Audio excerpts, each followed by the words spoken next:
From the Evening Standard in London, this is The Leader. Evening Standard, it's your Evening Standard.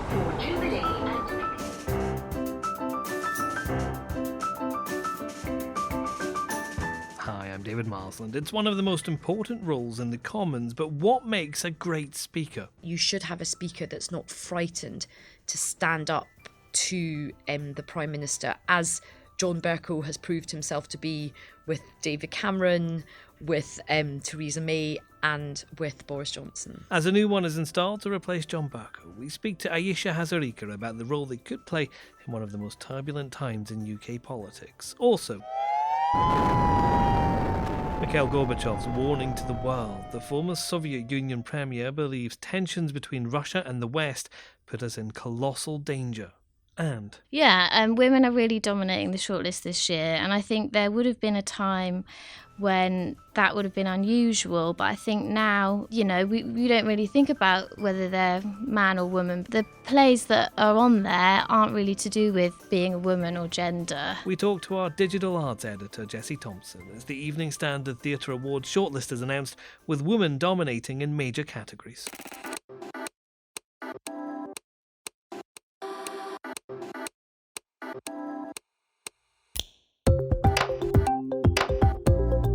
Taken from the Evening Standard's editorial column, this is The Leader. For the whole thing, pick up the newspaper or head to standard.co.uk/comment. In a moment, Ayesha Hazarika has some words of advice for the new speaker. Order! Resume the seat! Order! There's no need for the honourable member for Dewsbury to chunter ahoy there from a sedentary position. This kiss a ginger activity is probably perfectly lawful, but I've got no plans to partake of it myself. We'll leave it there for now, and I hope there are no further points of order. There's an Arsenal match on television very soon.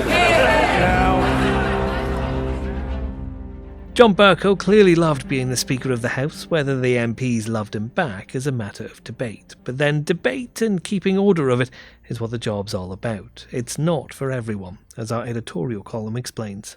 It doesn't usually matter who is Speaker of the House of Commons. MPs care how their debates are chaired, who gets called to speak, and how the Palace of Westminster is run. The rest of us, frankly, have other things to be worrying about. John Bercow is different from his predecessors. He has been powerful, the most powerful speaker in almost 4 centuries. In part, that has been because he has been assertive of his rights, fond of the sound of his own voice, and unafraid to irritate the last 3 occupants of number 10. These talents would, however, have made only a marginal difference were it not for this central fact. During his long speakership, no one party has had a commanding majority. That may well remain the case after this general election, where we could get a Boris Johnson-led government with a small majority or a rainbow alliance under Jeremy Corbyn. In either case, who is Speaker matters a lot. Our Londoner editor, Ayesha Hazarika, is here. Ayesha, we know they need to be ruthless. What other qualities should John Bercow's successor have? You've got to have a speaker that's tough enough to stand up to number 10 and to stand up to government ministers, because it's the government who put the business forward. It's the government who promulgate the laws and what they want. Occasionally backbenchers can get in via a private member's bill, or there might be a piece of legislation that they campaign for that then is adopted by the government. So the government is very, very powerful in Parliament, but that also means that you should have a speaker that's not frightened to stand up to the Prime Minister, as John Bercow has proved himself to be with David Cameron, with Theresa May and with Boris Johnson. I wonder what kind of pressure the government can exert on the Speaker, because they certainly pushed for a lot of change with John Bercow, didn't they, which he had to resist. How did they do that? I mean, how hard must that have been? Well, I think they mainly did it by slagging him off. And briefing madly against him that he was this awful human being. And I think, I don't know how hard he found it. I mean, he told us in the first interview he gave after announcing that he was standing down, he said that he didn't lose sleep over the fact that he ruffled feathers and that he had annoyed people. That was him doing his job. But when it sometimes got to him was when it affected his family. And he told us this story about how, I think he was on the tube with one of his children, and they saw a front page, and maybe even in our paper, you know, of people really having a go at him and him being really under fire. And that's when he said it would kind of slightly, you know, get to him. But he is quite a robust character, and let's be honest, he's not a man who is adverse to a bit of limelight and publicity. But I do think it's going to be fascinating to see who the MPs choose to replace him. A lot of the MPs, this may be the last thing they ever do as MPs, because so many of them are standing down. So this is literally their last 48 hours in Parliament, their last couple of days. So you have a whole load of outgoing MPs who are selecting a speaker who will preside over many new MPs as well. And this was, of course, something that some have said John Bercow had planned when he was stepping down, was to organise it so that it would be this Parliament that votes on him, isn't it? Was that deliberate? I'm not sure. I mean, there's probably an element of that. There's also an element of practicality. I think he decided that once that 31st of October deadline had passed, that was the right time for him to step down. Parliament is still in session, so it does feel right. This feels the right, and this is not the first time a speaker has been chosen towards the end of a Parliament either. But also, you know, I think for me, one of the things that's striking, and we've talked about this a wee bit, is that there's a lot of women standing down from politics because they feel that the nature of politics has got too toxic, it's too aggressive. There's certainly an argument about, you know, how the chamber conducts itself. So at a time when the number of women is stepping down, I actually think it would be quite good to have a woman in the chair as speaker. There's a number of good candidates: Harriet Harman, Eleanor Lang, Rosie Winterton, Meg Hillier. And I actually think it is time. We've had 156 male speakers in British political history. We've only had one female, the brilliant Betty Boothroyd. Look, we've got a male leader of the opposition, we've got a male prime minister, we've got quite macho politics at the moment, and I think it would send a great signal that we would have a woman in the chair. Next. Your spokesman said that you are a man of surprises. Have you brought a surprise for President Reagan concerning the arms negotiations? Нет, я думаю, сюрпризами политику не делают. Well, I don't think that policies are made with surprises. When Mikhail Gorbachev met Ronald Reagan in the White House way back in 1987, both the Soviet leader and the US president hoped for a new era of peace. Now Mr. Gorbachev is warning that work is being undone.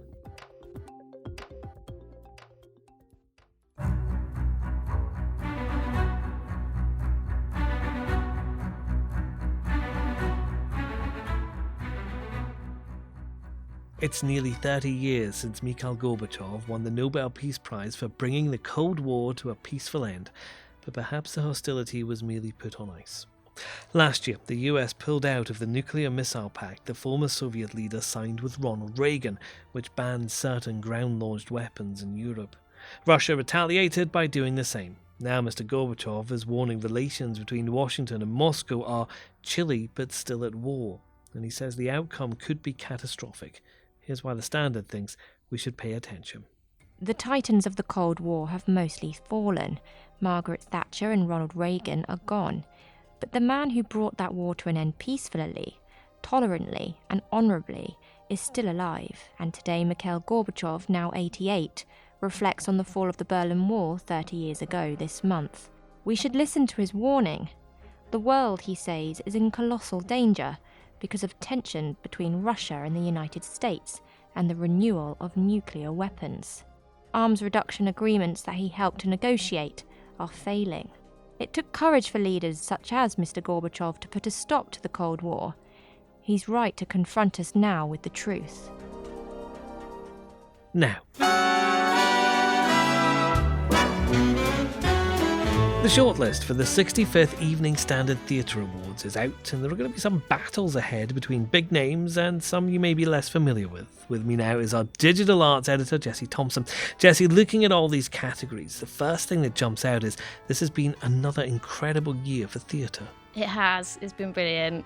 It means we don't get a lot of nights in, but you can't really complain about it when there's this much good stuff on. Looking down at these categories, there are some really big names in here that people will recognise, like Tom Hiddleston and Andrew Scott, who was the hot priest in Fleabag. Wendell Pierce arrived in London and really shook up the city, didn't he? He did. I think we all knew him from The Wire, and he played Meghan Markle's dad, obviously in Suits. But yeah, he played Willie Loman in Death of a Salesman, which started at the Young Vic, and now it's going into the West End. And I think basically anyone who saw that agreed that it was just the most incredible performance. You know, Arthur Miller's been done so many times. We've had so many Arthur Miller revivals even just this year, but he did something with that role that hadn't really been done before. Yeah, it's going to be a really tough category. And Yeah. so is obviously the Best Actress category. Some incredible performances in this one. Dame Maggie Smith, for example, has done some extraordinary things on stage this year. Dame Maggie Smith, unbelievably, I know you probably shouldn't bring age into it, but she's 84 years old, and she did this play where she was on stage on her own for 100 minutes, basically talking non-stop. It was a real story about a woman who was Goebbels' secretary, and it was to do with, you know, how much did she really know about what was going on, and it was a really incredible performance. I think she may be one of those that's going to be the one to beat, but there'll be people like Yeah. Hayley Atwell's on there, Juliet Stevenson, just an incredible list of names and really kind of making London theatre exciting at the moment. Yeah. Cecilia Noble, who's shortlisted for 2 roles, and Anjana Vasan at the Lyric Hammersmith for A Doll's House.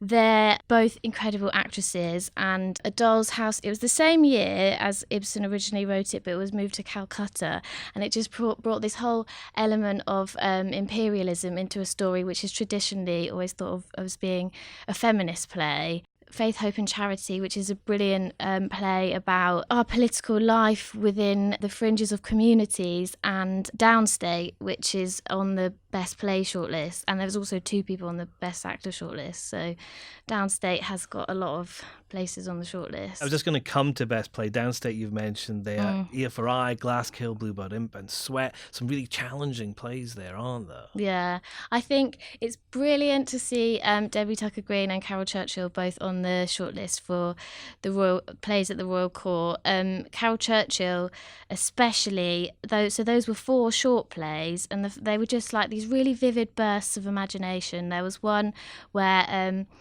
there was just a man sitting on a cloud, and he was a god, and he was just smoking a cigarette, and it was funny, and there was so much going on. And then you'd have 4 people at a dinner party talking about they're upset that their friend Bluebeard has turned out to be a misogynist serial killer, and they were all trying to come to terms with it. So it was probably the best play I've ever seen, which kind of engages with the whole Me Too Weinstein landscape. Yeah, which of course throughout the creative industry has been a dominating theme over the last year or so. But really interesting looking at the Best Play, but also the awards for playwrights, both established and upcoming. There's a huge dominance of women in those categories, isn't there? Yeah, women are really dominating the shortlist this year, and I think there would have been a time when that would have been unusual, but I think now, you know, we don't really think about whether they're man or woman. The plays that are on there aren't really to do with being a woman or gender. It's really exciting. The reason is because they're just really good plays. They're just amazing. And that's the leader. Our audio news team sends a daily bulletin to smart speakers at 7 a.m. Just ask for the news from the Evening Standard. The leader's back tomorrow at 4 p.m.